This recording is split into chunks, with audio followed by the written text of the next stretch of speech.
আচ্ছা কোনছে আল্লাহ বড় না মানুষ বড়? ধরো গাদা, তুই কার হাতে কার জোড়া দেশ?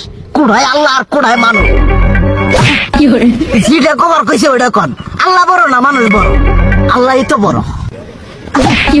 আল্লাহ বড়, তাহলে আল্লাহর কথা না হইনা মানুষের কথা শুনেন কে? তুই কি কইতাছস?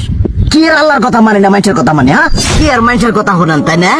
আমনে যে ওই দিনকে ডায়াবেটিসের রোগ নিয়ে যে হাসপাতালে গেলেন, ডাক্তার আপনার কত কিছু খাবার না করলো, সব কিছু না খাই এখন চলতেছেন। তাহলে আল্লাহ যে আপনারে কইছে যে হারাম খাবার না, সুদ খাবার না, কই আপনি তো কাম কাজ বাদ দিয়ে এলাকার মধ্যে টাকা পয়সা না গায়ে খালি ওইলে দিয়েই খান, নিজেরা টেও হালাল ভাবে কামাই করেন না, ওই সুদ তো না করে টাকা করে লাভ আহে ওইলে দিয়ে দিয়ে চলেন আর পেটা বড় বানাইছেন। শুনেন একটা কথা কই, হারামের কোনোদিন আরাম নাই। হালাল পথে রুজি রোজগার করেন, প্রয়োজনে এরা বেলা কম খায়েন, তাও শরীর পিণ্ডও ভালো থাকবো, কোনো রোগ বেদও হবো না, আরামও পাবেন, আল্লাহও খুশি থাকবো। তুই আমার এইভাবে বুঝাবি আগে কইলি না কে?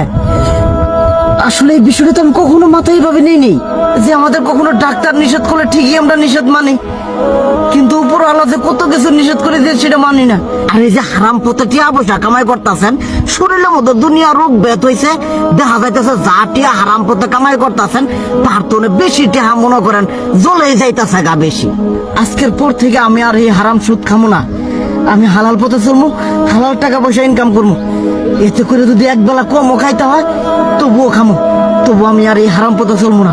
আচ্ছা ঠিক আছে।